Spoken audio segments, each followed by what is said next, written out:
everyone. Thanks for joining me. I'm Carol from Practical Mystic and trying to get a little comfortable here because we got a lot to talk about today. This video is going to focus on 2021, the universal energy that number gives. We're going to relate it to the tarot. We're going to look at the planets that correspond, that relate, and also what's happening up there in astrology with other planets. And then we're also going to kind of recap everything and talk about what that number, which is 2 plus 2 plus 1, bingo, 5, entails in numerology. Let's begin with the fifth card of the major arcana. It has been the recipient of many image changes and title changes, and that was due to the political and the religious arena that was happening during the time. The earliest 5 tarot arcana was a popus. It was a female pope. Then it was changed to a male pope, and then it was even called a high priest. And then we saw that the images basically was focused on the pope or the popus, and there wasn't a lot of other things around it other than the chair that the Pope or the Popus was sitting on, and a few other things. It was when it was called the High Priest that we brought in the 2 pillars, which still remain today, of the High Priestess into the Pope card. Then came a French occultist named Antoine Count de Jubelin, and he made 2 important changes which we still see today. Now, he kept the pillars of the High Priestess. He changed them. We'll discuss that in a little while. And then he added the 2 initiates, or the 2 priests that stand in front of the Pope. And he's also credited for taking the word Pope or High Priest out and changing it to Hierophant. Now, the Hierophant is really a word, a Latin word that really stands for bringer of light, or one who brings light to. And the occultists looked at the Hierophant as one who reveals sacred things. And what's interesting about the date 1781 is at that time the planet Uranus was discovered at the same time. Also, Antoine's was an Aquarius. So here we have the discovery of Uranus, which is the ruler of Aquarius, and then we have this change in the image of the Hierophant, which we still use today. And there are the 2 pillars, and there are the 2 initiates or priests in front of the Hierophant. And to be totally honest, we don't know if it is a male or a female. Correct? Okay, so there was some neutralization there. All right. So what does that mean, and how does it affect us? Okay, well, in the year 2021, we are under the influence of that archetype, the Hierophant, and all of it that it entails. And we're not going to get in too much of that today. Basically, it is our inner teacher. It is our inner voice. And when we look at the image, we are reminded that most of us, as well as this images, operate on the 5 senses. What we can see, what we hear, what we smell, what we touch.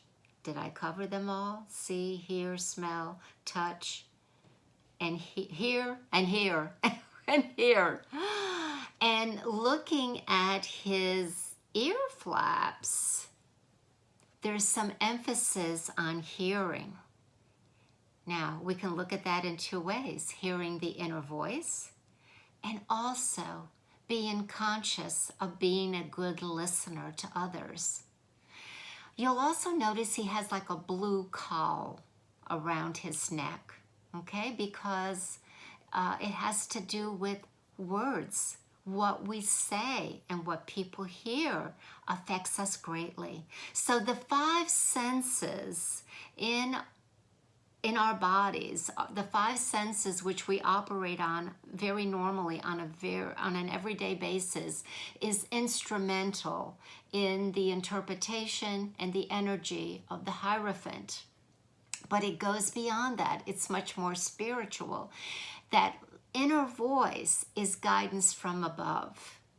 That inner voice is something that we critique, we learn, we maybe even rely on, but it is an art. It is something that is a discipline, and we have to kind of slow ourselves down, dedicate certain time to contemplate, listen, meditate, refine those abilities.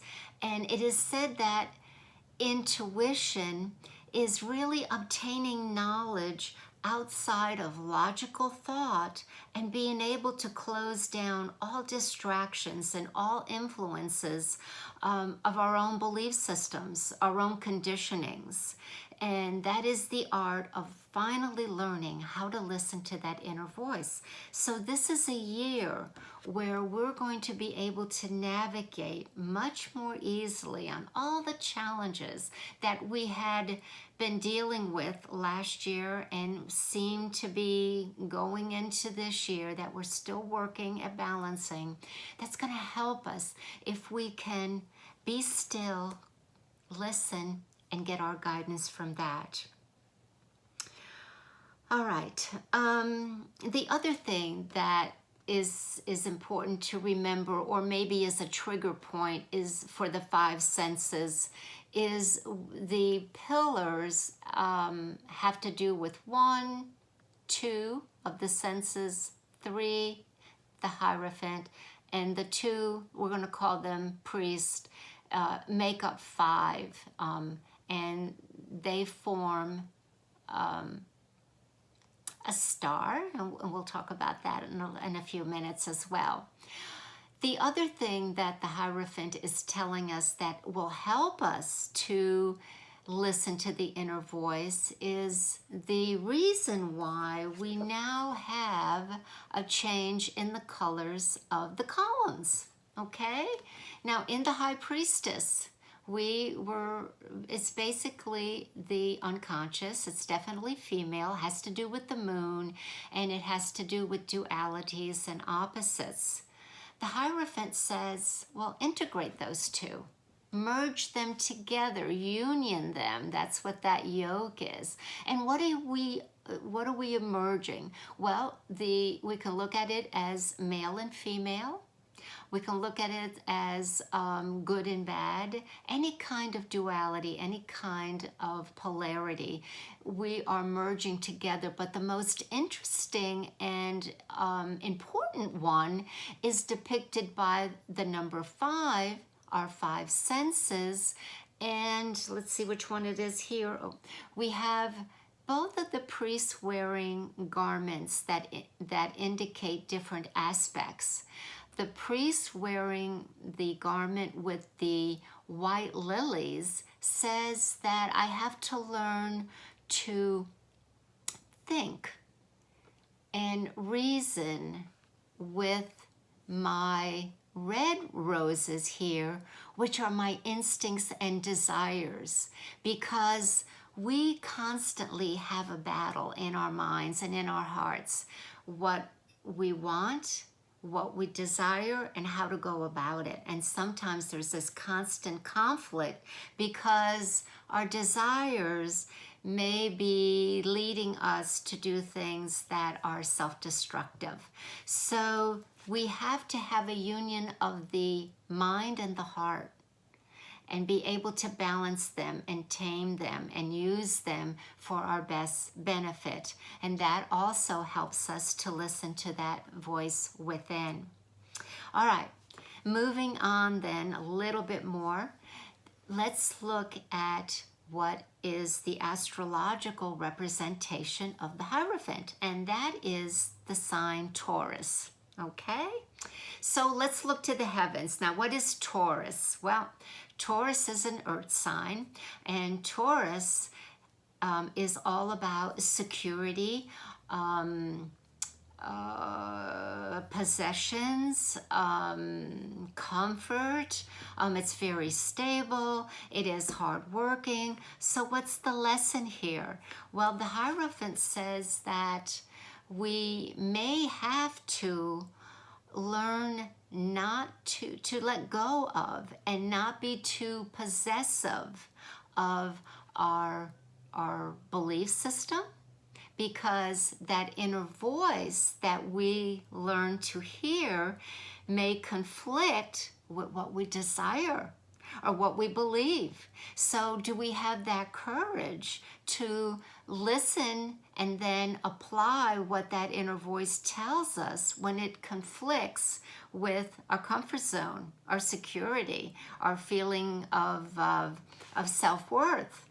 So the Taurus in us, what we hold on to, we may have to let go of. We may have to stop depending on. And that is one aspect of why the Hierophant is under the zodiac sign Taurus. Now, what's interesting relating it to today and what is happening, since 2019, the sign, it's going to come to me any minute now. Uranus, the planet that is very instrumental for this year, is in the sign of Taurus, okay? Uranus is also, as I said earlier, going back to Antoine Jabelin, the French occultist, was an Aquarius, and it was the same time of the discovery of Uranus. Taurus, now having Uranus in its house since 2019, and it's going to be there until 2026, they don't get along. Astrologically, Uranus is in its fall in the sign of Taurus. Now, Taurus is the second house. It is the house of finances. It is the house of our breadwinner, how we earn and acquire possessions through our decisions and what we value and where we put our energy in. So it's like Uranus, the planet of sudden change. It's an awakener. It's active. It says, let's go at it. Let's have fun. Let's try this, okay? And Taurus is saying, now wait a minute. Don't rattle my cage here. You're in my house. You're just visiting. You're going to be coming here and leaving. I love my comfort zone. I love my possessions. I'm not changing anything, okay? I'm good. All right, thank you very much. So Uranus, like the air has been taken out of it. It feels like, I'm frustrated. My energy can't be used, can't be seen, can't be dissipated. And we're going to see some explosion or some changes when other signs, other planets are making aspect while Uranus is in Taurus and crunching its style here, especially February 17th when Saturn squares Uranus. Okay, so what does all that mean? Well, when we have a square, we have a violent, we have things that shake things up and saying, okay, something's got to give here, we're going. And there's change. There's drastic, sudden change. Okay, now here's where I want to put in my disclaimer. My disclaimer is that the information that I'm about to say has nothing to do with me having inside information or am I advising you to take the information that I'm about to reveal to you? You do what you need to do with it. It is my understanding with Taurus in the second house of financing, and this is only one of 3 squares for 2021 that are going to happen to Uranus. The first one, as I said, February 17th. I really think there's going to be, and again, it's my belief, that there is going to be shifting changes having to do with the financial markets of the world. We're seeing a little bit of that the last couple days, but we have a whole year of this. The other reason I'm putting so much emphasis in this is we now have Saturn and Jupiter in Aquarius. Aquarius is ruled by Uranus. And they are opposite because Saturn and Jupiter, one says start, let's go, let's expand, let's keep going, let's put some fire, let's put some fuel on this fire. And then you have Saturn saying, nope, I'm the task maker. We have to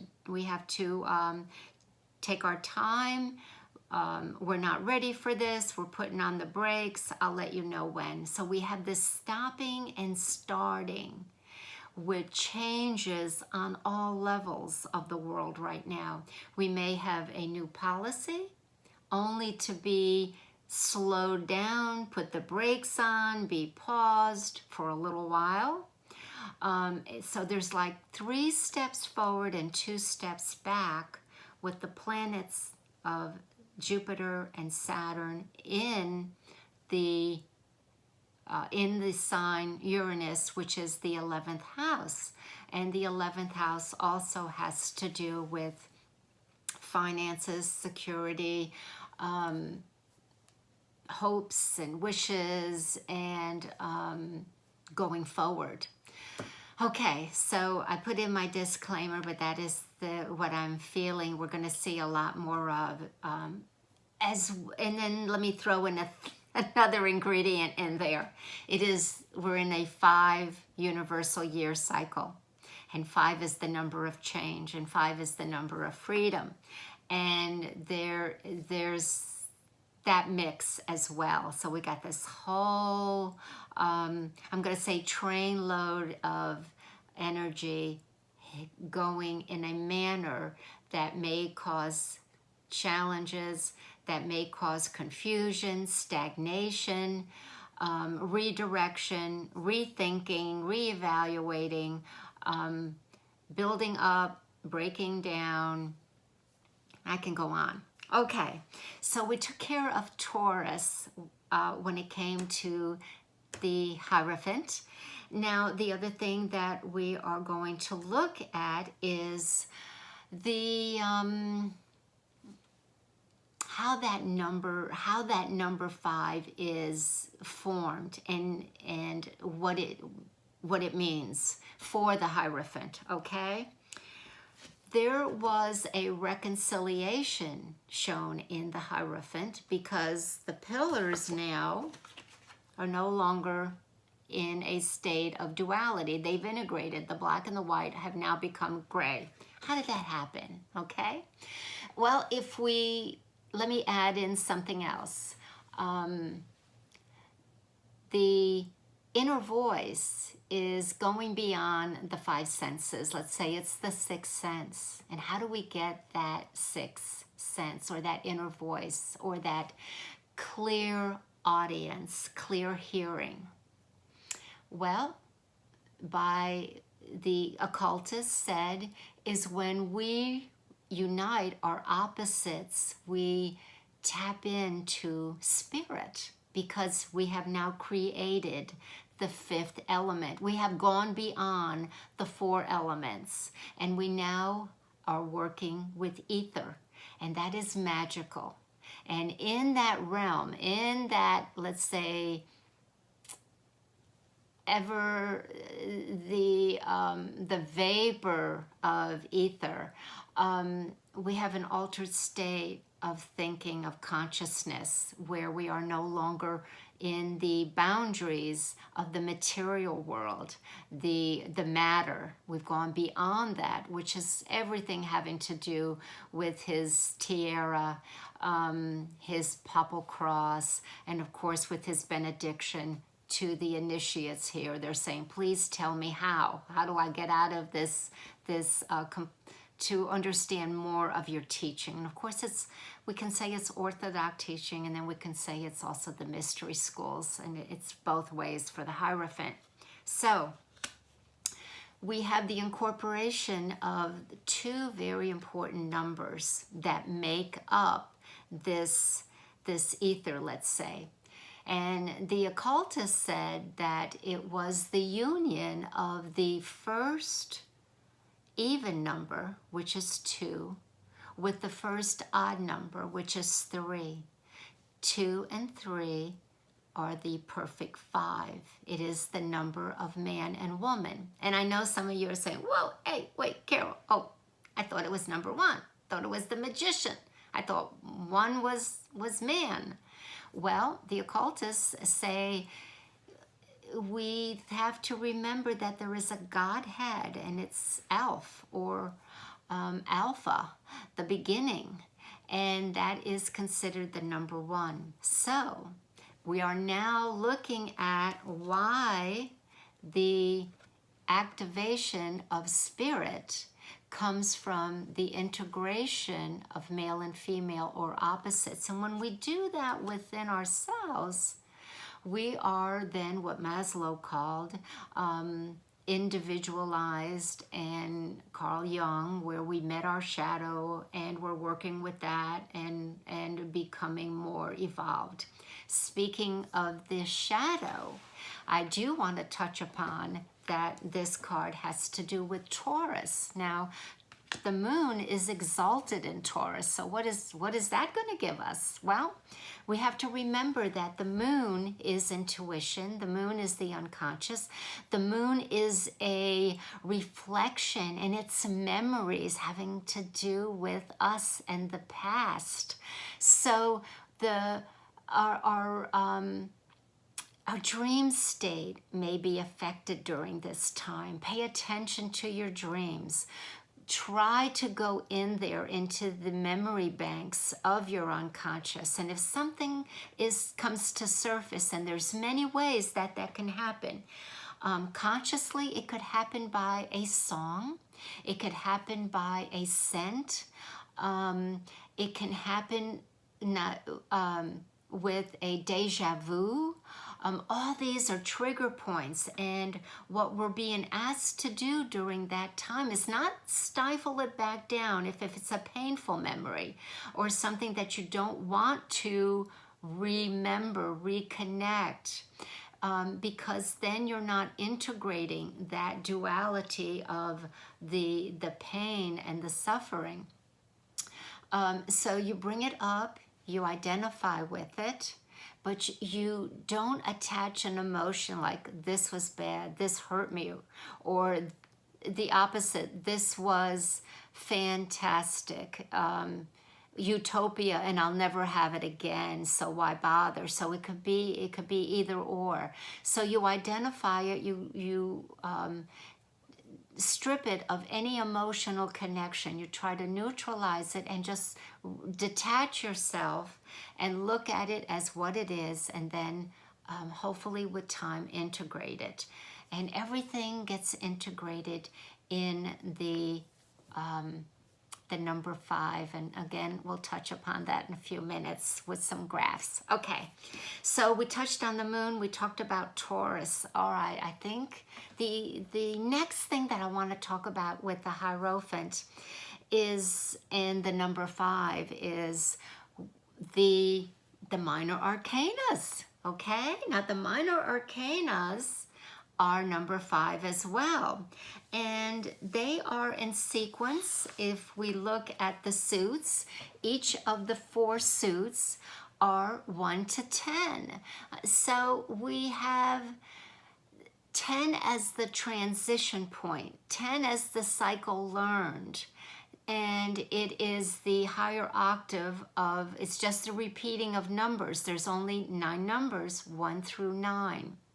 So what I'm trying to tell you is in the minor arcana, we can look at the 5s as tests and lessons to learn, because they certainly are problematic in the tarot. Not so much in numerology, but certainly in the tarot. And I do believe that if we learn these lessons, it is one of the major obstacles for going forward. Now, what do I do have a little thing here that I want to bring to your attention. And let me do this. Thank you. Okay. The halfway point. 5 is the halfway point between the first 4 numbers as well as the first 4 cards of the minor. And then we have 4 remaining cards into the future. Let's look at the shape of number 5, which will give us a little bit more information. Okay, and please forgive my artwork, it's not the best, but this is the shape of number 5. Number 5 goes in all directions.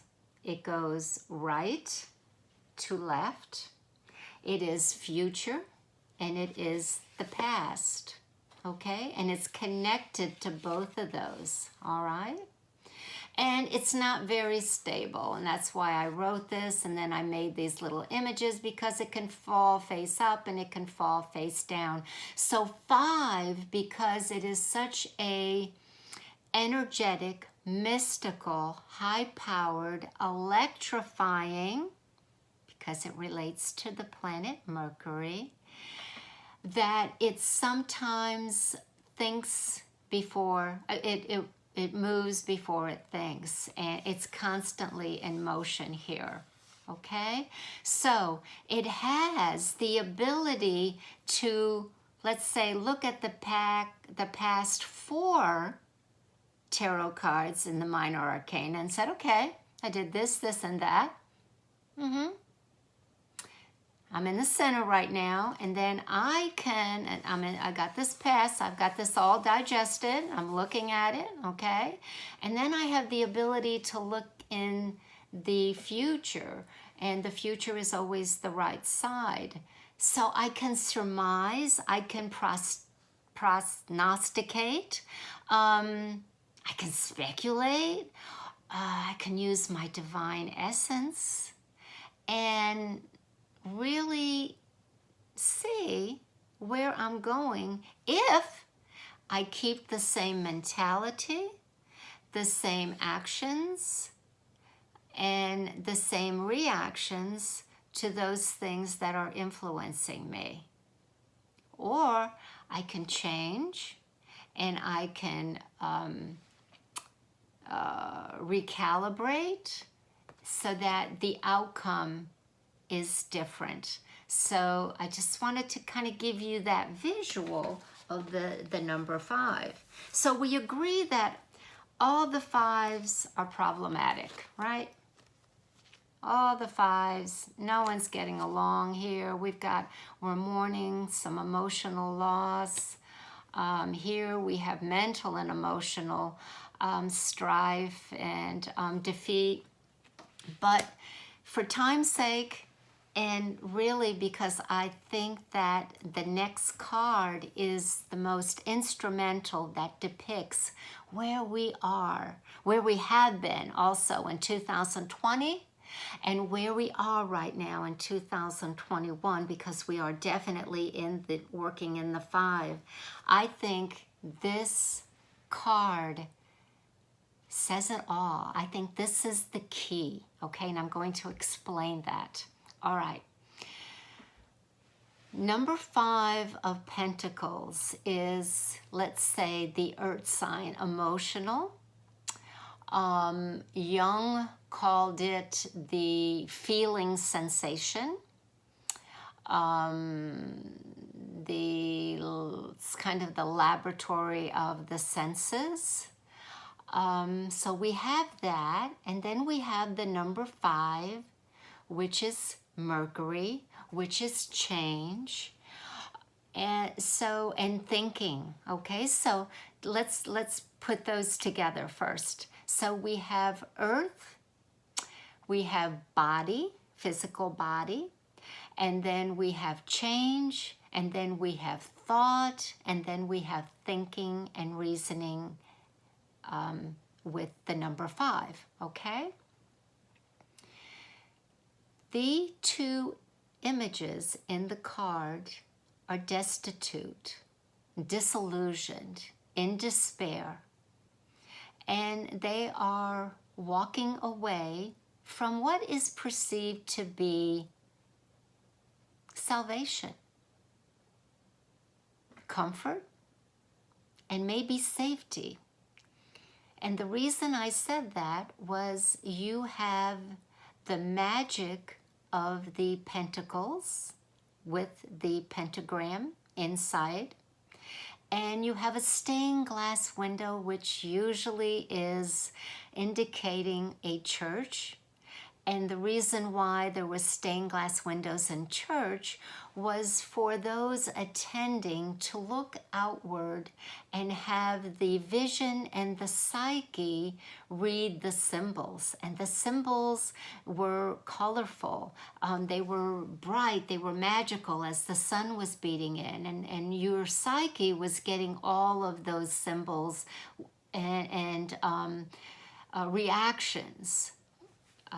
Causing a sensation. And I do want to bring up here that our 5 senses have an emotional reaction when we see something, hear something, taste something, smell something, all touch something. We have a chemical sensation which is related to the planet Mercury, because Mercury transforms these sensations, and Mercury is connected to the central nervous system, that what we perceive is a reaction of what the 5 senses or the instincts just relayed to us. So it's all interconnected.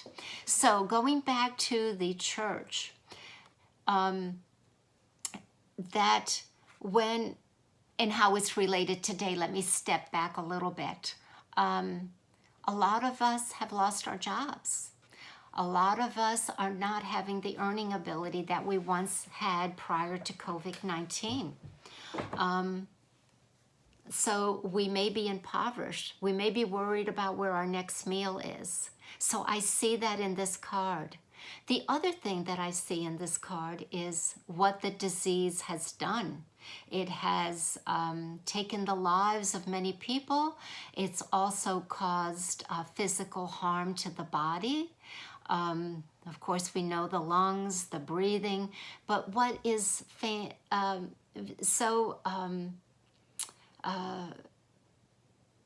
to me was kind of a oh my gosh. COVID-19 is a contagious disease. The figure here of the man, he wears a bell. That bell was a warning of someone at that time who may have had leprosy. So we're looking at that same physical ailment that is a contagious disease that has stricken this card, the energy or the interpretation of this card.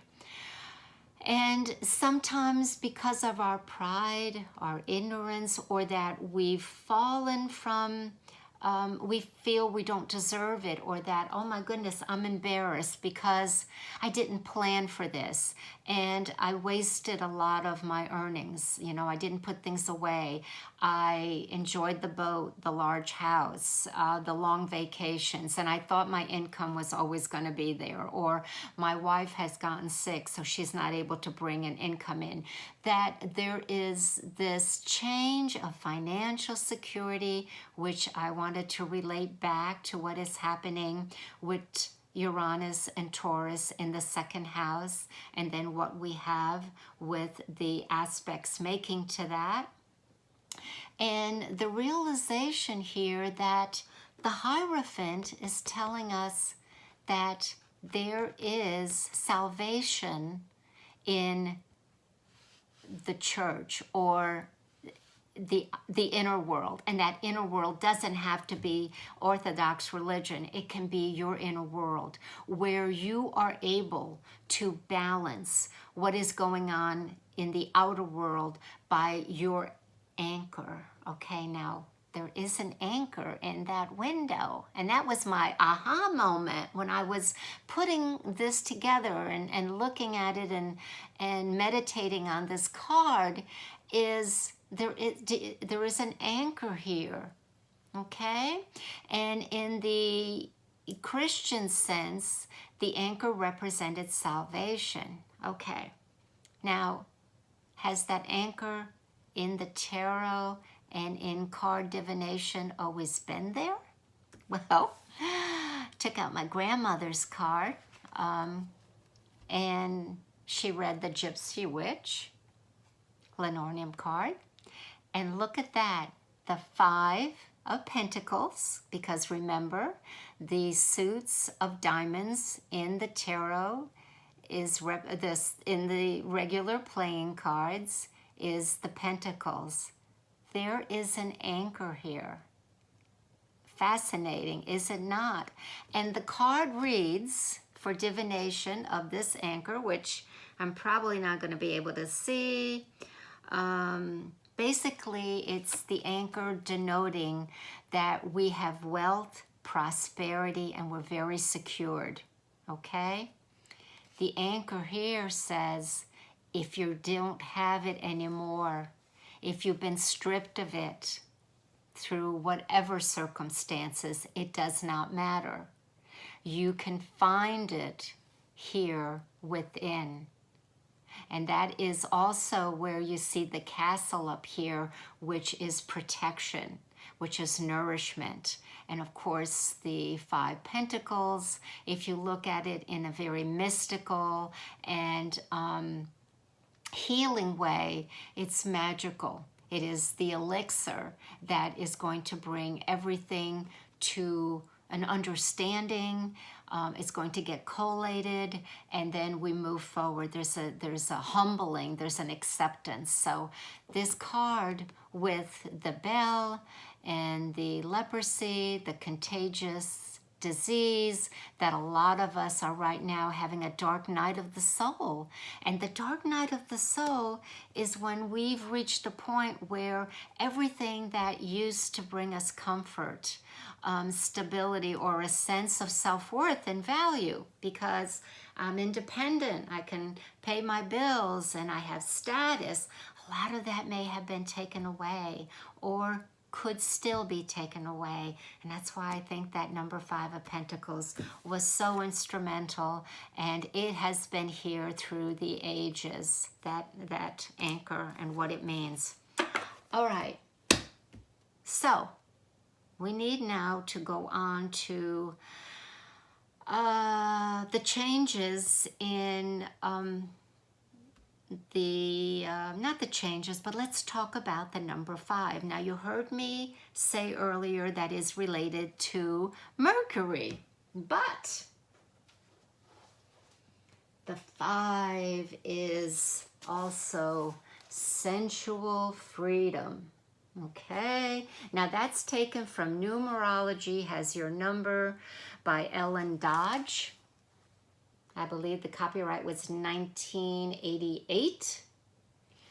And she talks, and she gives number 5 sensual freedom. And it's so true. What I want to say about that, because you've also heard me say that we made the perfect 5 in this universal year. It wasn't made by a 1 and a 4, which is another way to make a 5. It was made by a 2 and a 3, which is the essence of the 5th element, and the union and the integration of male and female, of opposites, and all of the power therein with that. And the number 5 is known as the number of man, the number of humanity. And it is also man in the pentagram, okay? So 5 is the number of man and his 5 senses, and he fits right in there in the pentagram, which we just talked about a few minutes earlier. And it depicts the 5 points, okay? And we have the head, which is above matter, it's divine. We have the hands stretched out and the feet stretched out. So number 5 is a number of man, humanity, and where we are right now. And let's look at that again. The universe is going through a major transformation.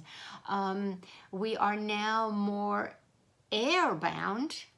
We had a lot of influence in the earth signs. We now have Jupiter and we now have Saturn in Aquarius. We're said to be overlapping between the age of Aquarius and going forward. And I want to talk a little bit about Aquarius. It is the water bearer, and it is the sign of altruism, humanitarian, innovative. It is electrifying, and even though it is called the water bearer, there you can look at it as him pouring out water, waves of water, or he's pouring out waves of electricity, which is so tied in to the planet Uranus, which is the ruler, the new ruler of Aquarius. The old ruler was Saturn. And just a little footnote here. We got Saturn in Aquarius, and then we have Jupiter. So the old Saturn in Aquarius is quite comfortable. It wants to hold on to the establishment. It doesn't want to change. It doesn't want to become this new innovator that Uranus says, out with the old, in with the new. Come on, what are you waiting for? Okay, you're boring me. So you got that dichotomy working against moving forward. And that's why, again, I said 2 steps forward and 1 step back until right now they are in a conjunction. They're going to play tag back and forth. But for this whole year, those 2 planets are going to be me first, no, you go, what have you.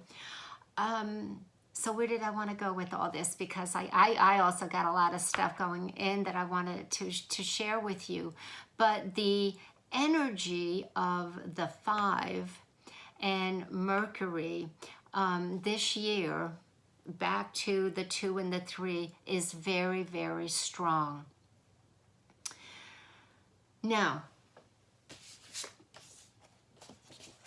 the other diagram that I wanted to show you, having to do with the pentacle and having to do with the integration of the male and the female, is looking at the pentagram this way.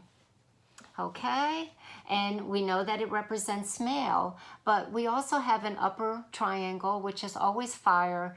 We have the bottom triangle, which is all water.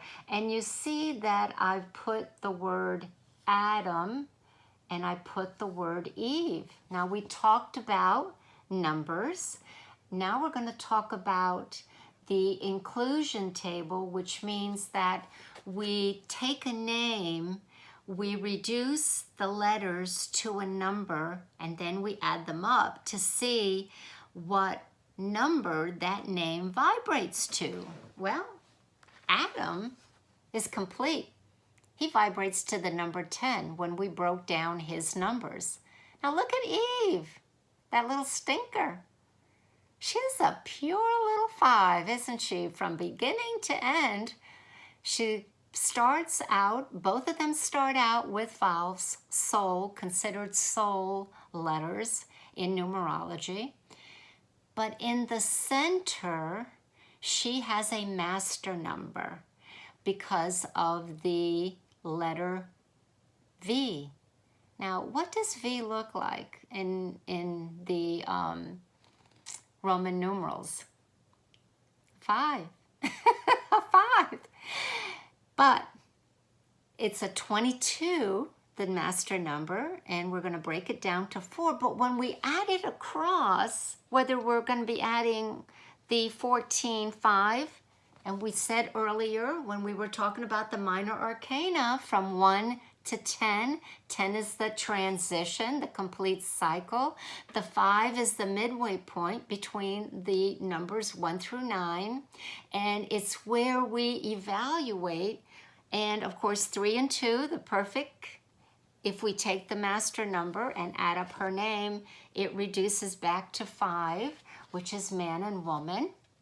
So my question is, who was the one that followed the serpent? It was Eve. Freedom, sexual freedom, energy, willing to break out of the status quo, which a number 5 does. The number 5 does not like to conform. It wants to, go in those directions all over the place. And it's constantly moving the way the air shifts it, or the thought shifted, or the mind shifts it, or the senses says, we didn't try that. Come on, one time, let's do it. Okay, so you can understand it. I just think that is so fascinating that Eve, started a conversation with the serpent and said, sure, give me that apple. I'll eat it. I'll go get my friend over here and I'll talk him into it, because 5s are great talkers. 5s are communicators because of Mercury, the planet that rules them. Okay? And Mercury is quicksilver. It's here, it transforms, it transmits. So a side note, friends, we're going to see changes with electricity. We're going to see changes with our grid system. We may have hot and cold spots. We may have on and off electricity. We're going to have, on a positive note, we're going to have maybe new interventions, maybe more electric cars. We're going to get out of the fossil fuels. These are all great possibilities with this 5. They're going to be thinking about it. I don't think it's all going to happen in this year, 2021. We're going to maybe project that where the ideas are grounded, they take root, they're accepted, and then we're going to look 9 years down, and then we might see that complete cycle of everything that has been initiated, has been changed, has been thought about it. Okay? Now, I guess I got a few more little things I wanted to share with you. Okay. I'm talking about the energy of the letters. I think I want to share this with you. Okay, Adam. Okay, so his first name starts with the letter A, which is a vowel. Well, in numerology, we look at A, and it's an anchor. I mean, I can use him as a stepladder. So he's solid. He's stable. He's staying there, okay? And he is the symbol of man standing upright. Absolutely, man standing upright in the pentacle, okay? Now, the E is energy, okay? And the E, so you're saying, well, why are you talking about E? Well, Carol, it is a number 5, and it is in the inclusion table. If you put all the letters and give them a number, then E, N, and W are number 5s. So, of course, Eve only has the 2 E and then the V. So the E that I'm speaking about here, number 5, is electrical. It's energy, and it's you can plug it into a wall. You know, I wonder if there is a ground with the male and the female, you know, because today we have the 2 opposing electrical currents and we have a ground, but it's very hard to ground the energy of that 5. It is open, it is moving, it is forward. That's exactly what the name Eve did. She was open to listening to the serpent, who she was told, nope, don't break that boundary. You can't do that. She did. Okay? It's the ability to act, teach, preach, and communicate. And then lastly, I think I've said enough. The letter 5 vibration, which I told you here in the occlusion table, and to give you an avenue of balancing all of this energy, we need to remember that 5 is the heart. Okay, now why did I say that? Okay, so, well, let's look at the way that numbers add up. 1, 2, 3, 4, 5, 6, 7, 8, 9. 5 is always in the center, and we can look at these as the 2 pillars, and we can look at this as the integrated self. Even when you put it in the Star of David, the 5 is still in the center. When you add it up this way, you are going to get a 15. 1 and 5, 15, 1 and 5 is 6. Same thing here. You're going to get a 15. Now 1 and 5 is 6. Okay. 6 is lovers, right? The number 6 card after the Hierophant. Okay. It's choices. It's also named choices. Everything in life is a choice. We get a thought, electricity, a thought, our mind. We decide what we're going to do with it, and that decision dictates our action, what we do next. It's a choice. 15, if we add up the we added up the 1 and 5 and we got to, but card 15 is the devil. And if I was to take out the devil card, which I didn't, you still have the man and the woman in front of the devil, and now you have the inverted pentagram. And it said that you made a bad choice. If you want to live, then you need to change direction, alter it, reverse it, okay? And of course, we also know that the pentagram has to do with the magic that it holds, okay? The energy that it holds. So, I think I'm going to leave it there. Okay. I hope this was interesting to you. To recap, where I really see change. I do want to say a little bit more about that. When I evaluate the astrological significance, the number 5, the strength of that number, how it's related to Mercury, that 2021, of course, is still under the umbrella of Judgment 20.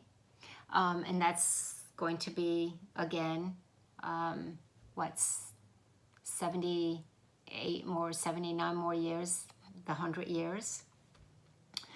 That the 21, if we break up the year, what I'm doing right now is breaking up the year 2021. We have a 20, we can relate it to the Judgment card, card number 20, and we also have 21. We can relate that to the World card, and that is Saturn, related to Saturn. Then, I'm sorry, Judgment is related to Pluto, which we didn't really discuss today. Taking all of that into consideration, we as a world are in a mix of transformation, individually and collectively. There's no doubt about that. What we thought was normal, what we thought was going to maintain us for the rest of our lives, there's no certainties anymore, whether that's our job, whether that's traveling, which is another thing that I failed to say. Number 5 has a lot to do with traveling. Aeronautics, planes, a lot of things. All of that is maybe placated, dampened, put on hold. And I continue to see that for this year. As far as some people look at all of this with Mars, and they have a right to, because I shouldn't say they have a right to, but I can understand the influence, because the Hierophant in the earlier occult teachings was related to Aries, and Aries is related to the planet Mars, so I get that. And I don't even want to go there as far as even bringing up the words of discord, but I will say that there will be agitation and disillusionment with a few of the countries. One was very surprising to me that came, and I think that we're going to see laws and I want to say not contracts, but agreements made in the past that are going to be broken. And I see that with Iran and Iraq. Where we go from that, I'm not sure. But I definitely see there's breaking of the old, and what was formed is no longer going to hold water. There is the possibility of, with the elements, there's a possibility of earthquakes.